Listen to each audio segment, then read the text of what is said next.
Praise the lord. దేవునికి మహిమ ఘనత ప్రభావములు కలుగునుగాక. ప్రేమైనటువంటి జీవము కలిగిన దేవుని కుటుంబమా, దేవుడు మనల్ని ప్రేమించి మరొక నూతన దినము శనివారాన్ని ప్రభు మనకు అనుగ్రహించాడు. అందుని బట్టి దేవుని స్తుతిద్దాం. హల్లెలూయా. ఈరోజు విజ్ఞాపన సిద్ధపాటు కూటము సాయంత్రం 7 గంటలకు ఖచ్చితంగా ఉంటుంది.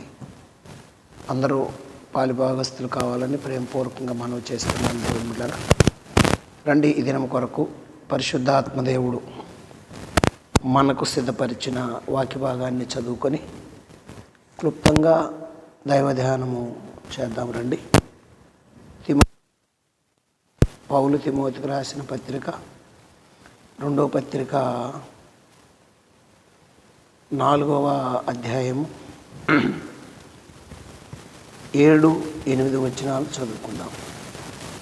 మంచి పోరాటము పోరాడితే నా పరుగు కడముట్టించుకుని విశ్వాసమును కాపాడుకుంటుంది. ఇక మీదట నా కొరకు నీతి కిరీటము ఉంచబడినది. ఆ దినమందు నీతిగల న్యాయాధిపతి అయిన ప్రభు అది నాకు మాత్రమే కాకుండా తన ప్రత్యక్షతను అపేక్షించు వారందరికీ అనుగ్రహించును. ప్రార్థన. సర్వశక్తిమంతుడా, పరిశుద్ధుడా తండ్రి, నీ వందనాలు. నీతిగల న్యాయాధిపతి యేసయ్యా, మీకు స్తోత్రాలు. పరిశుద్ధాత్మ దేవుడు వందనాలు. చదవబడిన వాక్యాన్ని ఇచ్చి మాకు వడ్డించి మాతో మాట్లాడి నీ స్వరం ఇచ్చి మహిమ పొందమని యేసునామములో అడుగుతున్నాను తండ్రి. ఆమేన్. హల్లెలూయా. దేవునికి స్తోత్రం. ప్రభునందు నాకు అత్యంత ప్రేమైనటువంటి జీవము కలిగిన దేవుని కుటుంబమా, దైవ సమాజమా, దేవుని ప్రజలారా, మరి పోరాటము మనము చేయాలి. ఎవరితో చేయాలి, ఎప్పుడు చేయాలి, ఎందుకు చేయాలి? ఈ లోకనాథులు లోకస్తులతో కాకుండా లోకనాథులు ఉన్నారు. వాయుమండలపు దురాత్మ సమూహములు. ఆ సమూహములతో పోరాటం చేయాలి. ఎందుకు చేయాలి అంటే, దేవుని రాజ్యమును మనము స్వతంత్రించుకోకుండా, దేవుని రాజ్యంలో అడుగు పెట్టకుండా దేవునికి మనకు దూరం చేయాలని కుయుక్తితో పనిచేస్తున్నాడు దుష్టశక్తి, దురాత్మశక్తి. ఈ శక్తులతో మనము పోరాడే విధానము 4 కోణాల్లోనూ మనం పోరాటము చేయాలి. 4 కోణాల్లో పోరాటం చేయాలి. ఆ 4 కోణాల్లో పోరాటం చేసేటప్పుడు చాలా జాగ్రత్తగా మనము ముందుకెళ్ళాలి. 1,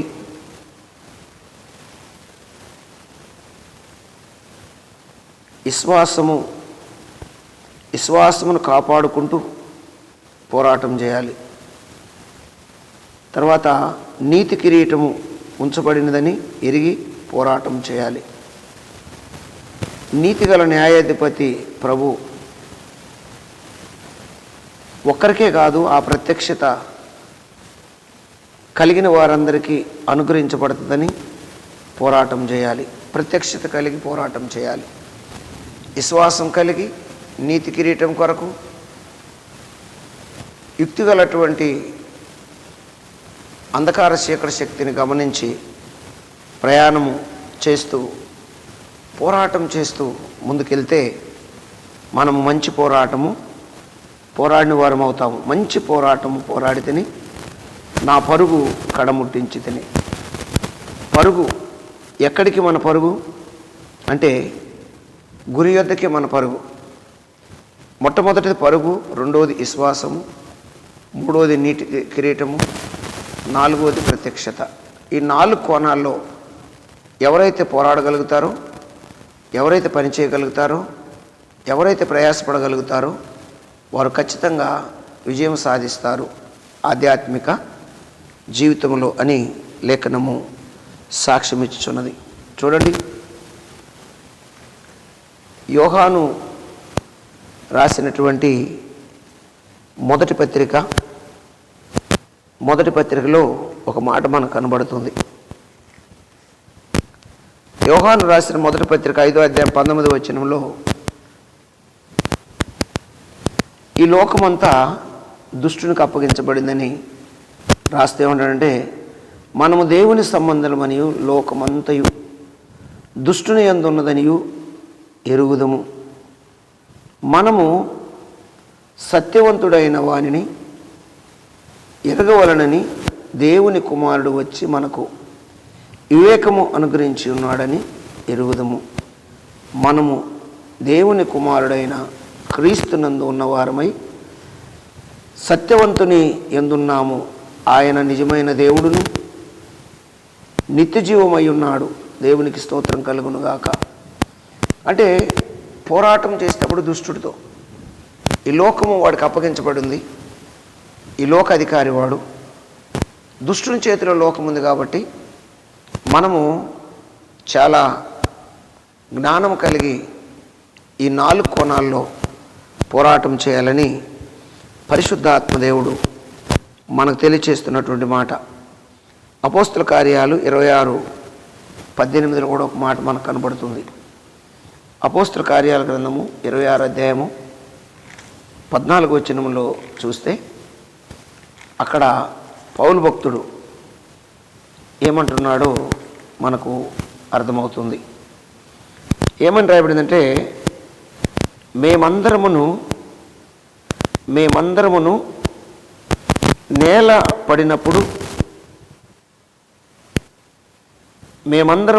పడినప్పుడు సౌలా నన్నెందుకు హింసించుచున్నావు? మునికొనలకు ఎదురు తగులుట నీకు కష్టమని ఎబ్రీ భాషలో ఒక స్వరము నాతో చెప్పుట వింటిని. దేవుని దర్శనాన్ని పొందుకొని దేవుని మాట విన్నాడు. ఎవరబ్బాయి పిలిచే వ్యక్తి అనుకున్నాడు. సౌలా నన్నెందుకు హింసిస్తున్నావు అంటే, దేవుడు తనతో మాట్లాడుతున్న విధానాన్ని ఈయన దర్శనం ద్వారా చూశాడు, లేదంటే వ్యక్తిగతంగా చూశాడు. ఆయన పరిగెడుతుంటే ఆ ప్రాంగణంలో గుర్రం మీద పోతూ కింద పడినప్పుడు దేవుని స్వరము సౌలు అనే వ్యక్తికి వినబడింది. ఆయన ఈరోజు పౌలయ్యాడు. ఆ పౌలు దేవుని స్వరమిని దేవుని కొరకు ఈ సాతాను కుయుక్తులెరిగి పోరాటం చేస్తూ వచ్చాడు. ఎఫెసీయులకు రాసిన పత్రిక 2వ అధ్యాయము 1వ వచనంలో మనకు కనబడుతున్నటువంటి సత్యము. ఎఫెసీ పత్రిక 2వ అధ్యాయం 1వ వచనంలో ఏమనుంది? అక్కడ ఒకప్పుడు మన జీవితము ఎలా ఉందో దాన్ని వివరిస్తూ పౌలు చెబుతున్నాడు. మీరు అపరాధముల చేతను పాపముల చేతను మీరు చచ్చిన వారై ఉండగా ఆయన మిమ్మల్ని క్రీస్తుతో కూడా బ్రతికించెను. దేని ద్వారా? అపరాధముల ద్వారా, పాపముల ద్వారా చచ్చిన వారై ఉండగా క్రీస్తుతో కూడా బ్రతికించెను. మీరు వాటిని చేయుచు వాయుమండల సంబంధమైన అధిపతిని, అనగా అవిధేయులైన వారిని ఇప్పుడు ప్రేరేపించుతున్న శక్తికి అధిపతిని అనుసరించి ఈ ప్రపంచ ధర్మము చొప్పున మునుపు నడుచుకుంటిరి. ఈ ప్రపంచము, ఈ లోకము ధర్మం చొప్పున నడుచుకున్నటువంటి ప్రజలను దేవుడు ప్రత్యేకించాడు, ఏర్పరచుకున్నాడు. కాబట్టి ఏర్పరచబడిన వారు ఈ 4 కోణాల్లో పోరాటం చేయాలని పరిశుద్ధాత్మదేవుడు మనకు తెలియచేస్తున్నాడు. మిగతా విషయాలు రేపు మనము ధ్యానం చేయటానికి ప్రయత్నిద్దాం. అయితే మూలవాక్యం చదువుకొని ప్రార్థన చేసుకుందాం. మూలవాక్యము ఏం చదువుకున్నాము? తిమోతి రాస్తూ 2వ పత్రిక 4వ అధ్యాయంలో 7-8 వచనాలు చదువుకున్నాం. మంచి పోరాటం పోరాడితిని, నా పరుగు కడముట్టించితిని. మంచి పోరాటము పోరాడాడు. ఈ వాయుమండల సంబంధమైన చీకటి శక్తులతో 4 కోణాలు అనుకున్నాం కదా. ఒకటేమో మంచి పోరాటము, రెండేమో విశ్వాసమును కాపాడుకొని, ఏమండి మూడోది ఎందుకు అంటే నీతి కిరీటము పొందటానికి, నాలుగోది ఎందుకంటే ప్రభు యొక్క ప్రత్యక్షతను అపేక్షించి, ఆ ప్రత్యక్షతను అపేక్షించి వారందరికీ అనుగ్రహించును అని దేవుని యొక్క స్వరము పౌలుకు చెప్పినప్పుడు ఆ కోణంలో 4 విధాలుగా పోరాడాడు. ప్రత్యక్షత లేకుండా ఏ పని చేయలేం. దైవ ప్రత్యక్షత అవసరం. పౌలుకు ప్రత్యక్షత కలిగింది, దర్శనం కలిగింది. దర్శనవశుడయ్యాడు పౌలు భక్తుడు. దర్శనానికి లోబడ్డాడు పౌలు భక్తుడు. లోబడ్డాడు కాబట్టి 4 కోణాల్లో యుక్తిగల సాతానుతో, వాయుమండలపు దురాత్మ శక్తులతో పోరాటం చేసి జయముంది. నేను పోరాడాను, మీరు పోరాడండి. నాకు మాత్రమే కాదు, నాకు ప్రత్యక్షత కలిగింది, మీరు ప్రత్యక్షత కలిగి ఉండండి, మీరు ఈ బహుమానం పొందుతారు అని పౌలు సాక్ష్యం ఇస్తున్నాడు. రండి దైవజనంగమా, ఇటువంటి ప్రత్యక్షత కలిగి దేవుని బహుమానం పొందడానికి మనము రోషంతో ముందుకెళ్ళాలని పరిశుద్ధాత్మ దేవుడు మనకు తెలియజేస్తున్నటువంటి మాటలు. ప్రార్థన చేద్దామా. పరిశుద్ధుడు, ప్రేమ గల తండ్రి, స్తోత్రాలు, కృతజ్ఞతలు.